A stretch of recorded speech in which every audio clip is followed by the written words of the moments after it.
여러분 안녕하세요. 오늘도 화교 부자 수업 준비했어요.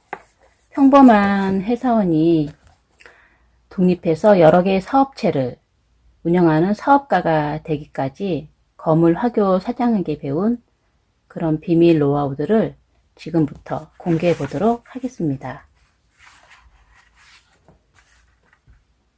사업은 절대로 혼자 하지 않는다. 100억 원을 만드는 것은 아주 간단하다네.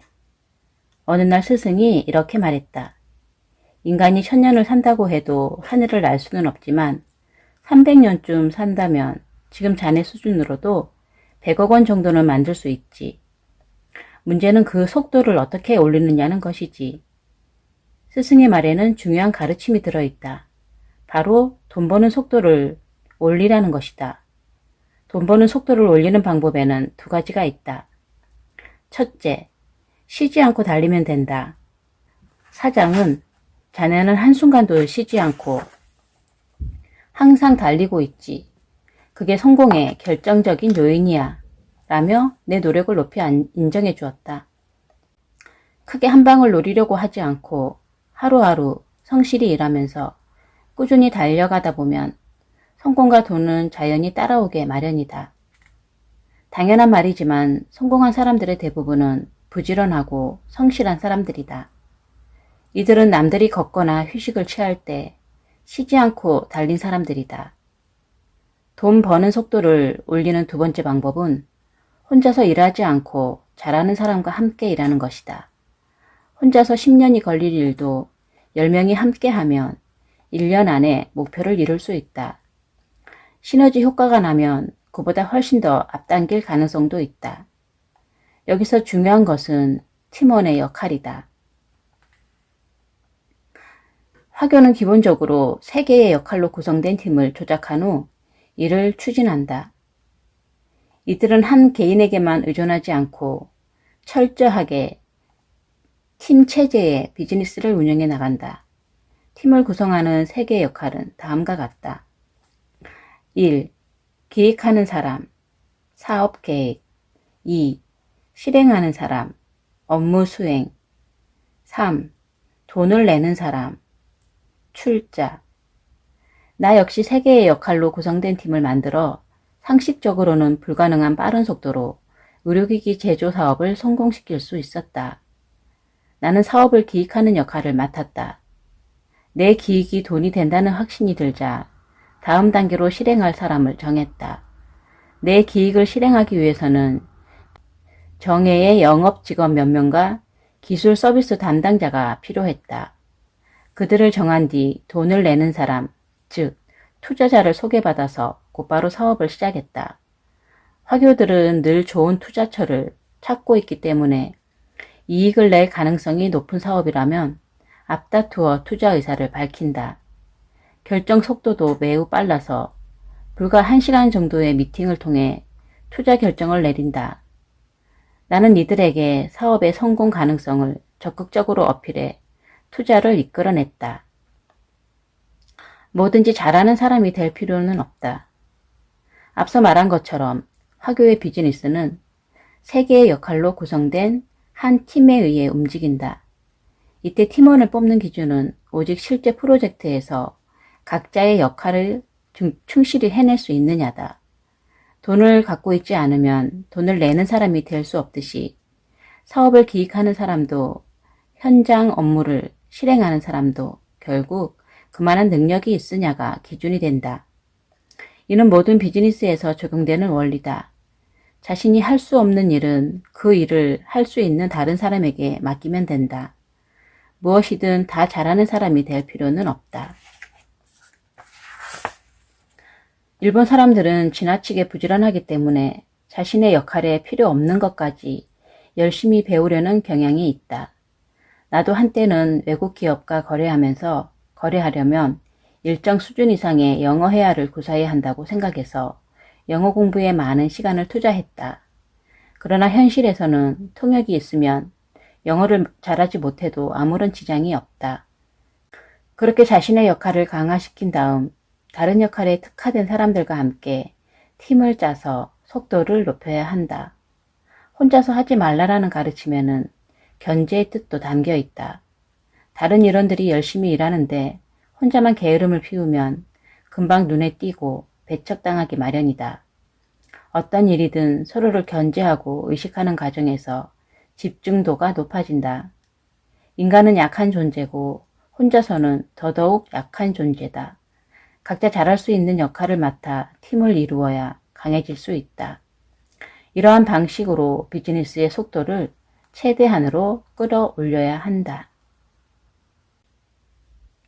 일정을 빼곡히 채우지 않는다. 스승에게서 철저하게 주입받아 지금도 내가 가장 명심하고 있는 소중한 가르침이다.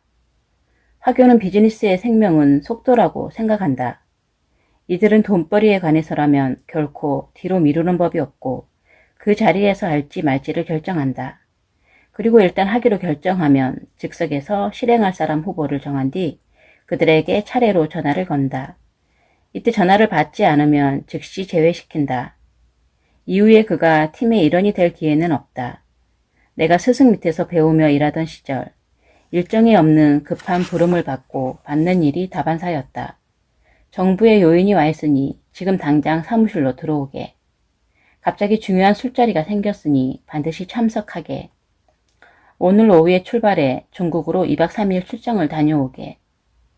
이때 만일 내 사정 때문에 스승의 요구에 응하지 못하면 일생에 한 번뿐인 인연과 기회를 놓치게 된다.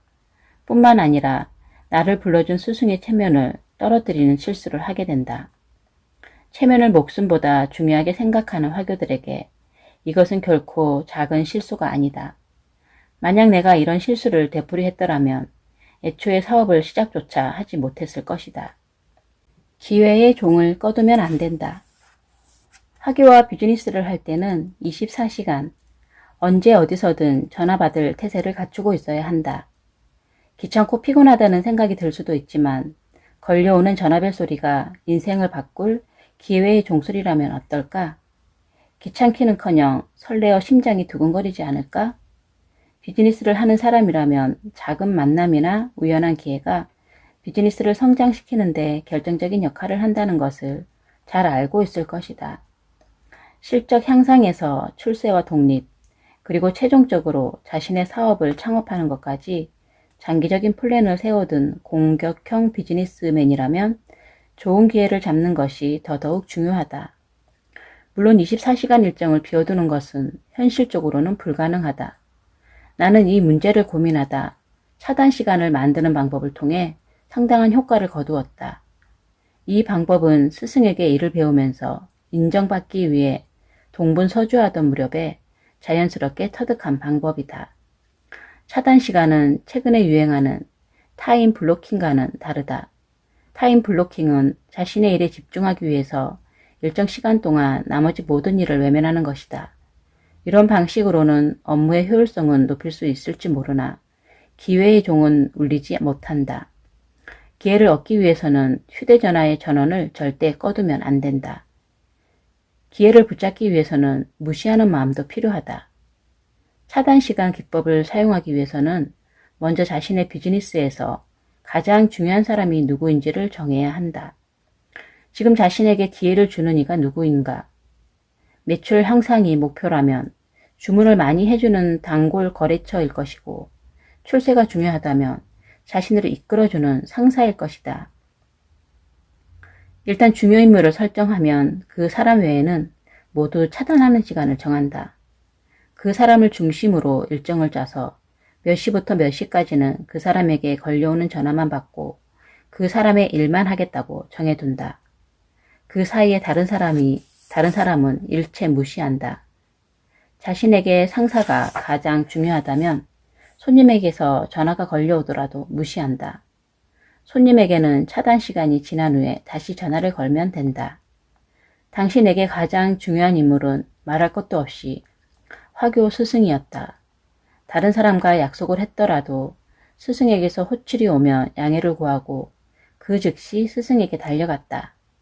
현실에서는 이런 방식이 불가능하다고 생각할 수도 있을 것이다. 하지만 방법은 찾아내기 나름이다. 예를 들어 당신이 외부 거래처를 찾아다니는 영업사원이라고 하자. 당신에게 가장 중요한 인물이 실적의 대부분을 올려주는 거래처의 담당자라면 일단 회사에 출근해서 최소한의 업무만 처리한 뒤 거래처 근처의 카페에서 대기할 수도 있다. 중요한 인물이 회사 내에 있다면 어떤 외근이든 오후 3시까지는 끝내고 다시 회사로 돌아와 그가 호출할 때까지 즉시 달려갈 수 있도록 대기한다. 방식은 자신과 상대방의 입장이나 관계에 따라 얼마든지 달라질 수 있으니 유연하게 생각하면 된다. 중요한 것은 자신을 끌어주는 사람, 자신에게 원하는 기회를 안겨줄 사람을 가장 우선적으로 생각하는 태도다. 이것은 타임 블로킹처럼 단순히 효율성을 중시하는 기술이 아니라 비즈니스의 기회를 붙잡기 위해 능동적으로 시간을 사용하는 기술이다. 당신이 다른 사람들과 같은 방식으로 주위의 분위기나 규칙에 따라 행동한다면 당신이 잡을 수 있는 기회의 횟수나 크기, 그리고 기회를 붙잡는 속도도 평균적인 수준에 머물게 될 것이다. 더 빨리, 더 많이, 더 중요한 기회를 잡기 위해서는 남들과 다른 발상과 접근법을 시도해야 한다. 기회를 잡는 것도 습관이다. 아무리 좋은 기회라도 놓쳐버리고 후회하면 아무 소용이 없다. 기회를 잡는 첫 단계는 일정을 빼곡히 채우지 않고 적당한 여유 시간을 확보하는 것이다. 이 방식은 의외로 성공 가능성이 매우 높다.